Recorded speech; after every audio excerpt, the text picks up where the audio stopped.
Correction de l'exercice 17, page 193. Donc dans cet exercice 17, nous avons une fonction f définie sur R par l'expression f de x égale x moins 1 moins exponentielle x. Première question, déterminer la fonction dérivée. Donc cette fonction f est une fonction somme, la somme de la fonction x, de la fonction 1 et de la fonction exponentielle x. Alors je dis somme même si ce sont des différences, mais ça ne change rien. Alors du coup, pour dériver cette fonction, on dérive chaque terme. Donc la dérivée de x, c'est 1. La dérivée de 1, c'est 0. Et la dérivée d'exponentielle x, c'est exponentielle x. Voilà pour la fonction dérivée f'. Passons à la question 2. On nous demande de montrer que f admet un maximum, dont on précisera la valeur. Donc on va étudier les variations de la fonction f pour déterminer si on a effectivement un maximum. Alors, pour déterminer les variations, il faut étudier le signe de la dérivée f'. Donc, on va chercher quand est-ce que f' de x est positive, par exemple, ce qui nous permettra d'en déduire quand est-ce qu'elle est positive, et du coup, quand est-ce qu'elle est négative. Donc, ça signifie que 1 moins exponentielle x est strictement positive, ce qui est équivalent à 1 supérieur à exponentielle x.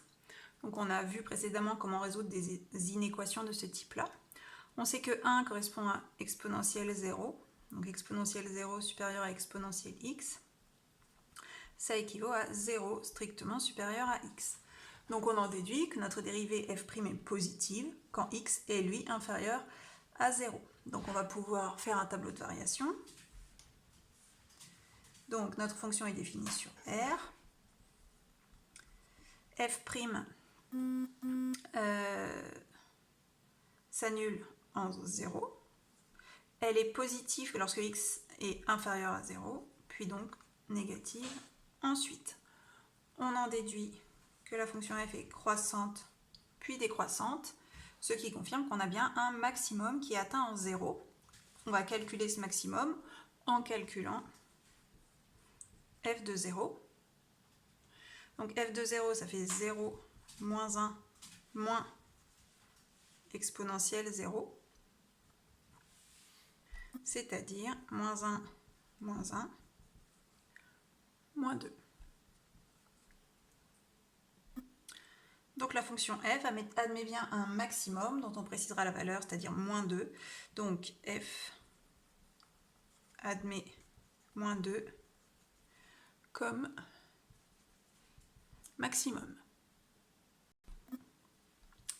Question 3. Alors, ce que l'on nous demande à la question 3, c'est à partir de la courbe, des deux courbes dessinées dans l'exercice 17, donc ici. Donc en rouge, on a la courbe de G, en H, la courbe de H, de conjecturer la position relative des courbes qui les représentent. Donc on voit que la courbe de G est au-dessus de la courbe de H, ou que la courbe de H est en dessous de la courbe de G. Donc pour prouver ça, il faut qu'on arrive à prouver que x-1, qui représente H, est toujours plus petit que exponentielle x. Donc ça, c'est la conclusion à laquelle on veut arriver. On veut montrer que x-1 est inférieur à exponentielle x. Alors, j'ai laissé au-dessus l'expression de f, parce que ça va nous servir, puisqu'on me demande de justifier cette conjecture, donc de réussir à montrer ça en utilisant ce qu'on a obtenu à la question 2. Alors, si on reprend ce qu'on a obtenu à la question 2, c'était que la fonction f admet un maximum. Donc, le maximum était moins 2. Donc, on a dit que f de x était toujours inférieur ou égal à moins 2. Ça, c'est la réponse de la question 2. C'est le fait qu'on ait un maximum qui vaille moins 2. Ce moins 2, on voit bien que on le retrouve nulle part ici. Donc en fait, ce qu'on peut dire, c'est que si c'est inférieur ou égal à moins 2, alors forcément, c'est inférieur à 0, puisque moins 2 est strictement inférieur à 0. Donc si j'oublie cette partie-là, je peux écrire que x moins 1 moins exponentielle x est strictement inférieur à 0. Ça, c'est juste l'expression de f de x, et je viens de voir que c'était inférieur à 0. Si je passe exponentielle x de l'autre côté, j'obtiens x moins 1 inférieur à exponentielle x, ce qui est bien la conclusion à laquelle je voulais arriver.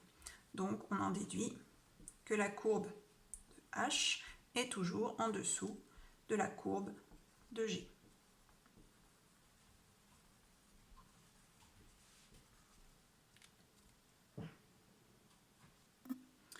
Continuons avec l'exercice 25, page 194. Donc, il s'agit de calculer des fonctions dérivées. Donc ici, on a une fonction f qui est de la forme u fois v. Donc u c'est 2x plus 1, v c'est exponentielle x, donc il va me falloir u'. Donc la dérivée de cette fonction-là, c'est 2. Et la dérivée de v, qui est la fonction exponentielle, c'est exponentielle x. On applique la formule, donc pour rappel, la dérivée de u fois v,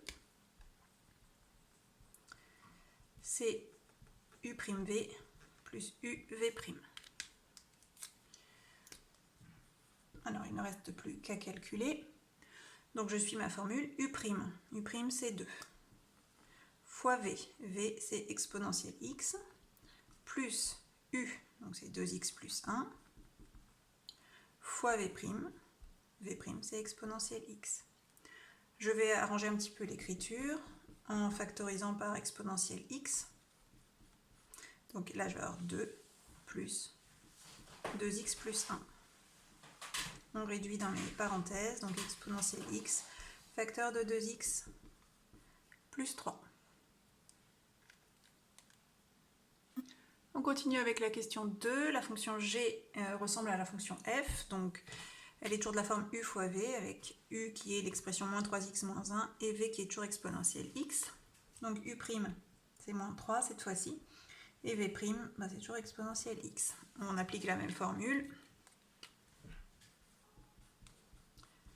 Donc g' de x est égal à u', c'est-à-dire moins 3 fois v, donc moins 3 exponentielle x, plus u, c'est-à-dire moins 3x moins 1, fois v' qui est exponentielle x.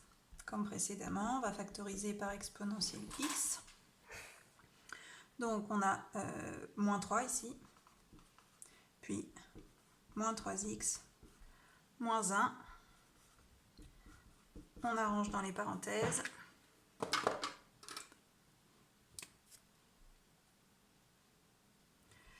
Donc exponentielle x, facteur de moins 3x moins 4.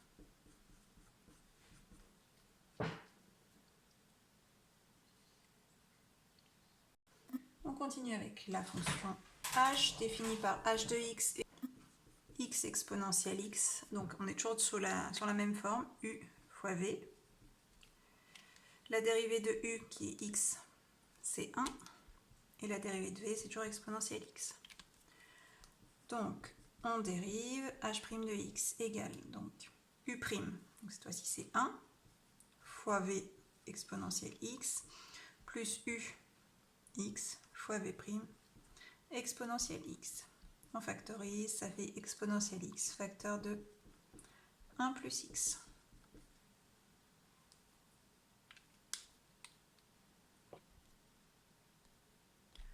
On termine avec la quatrième, la fonction p de x égale moins 1 demi de x plus 1 exponentielle x, donc toujours de la forme u fois v. La dérivée de u c'est moins 1 demi et la dérivée de v c'est toujours exponentielle x.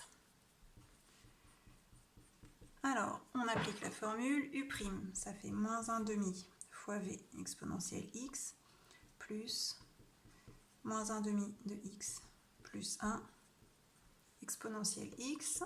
Comme d'habitude, on factorise par exponentielle x. On va avoir moins 1 demi de x plus 1. Il me reste à réduire dans les parenthèses. Donc moins 1 demi de x. Et moins 1 demi plus 1, ça fait plus 1 demi.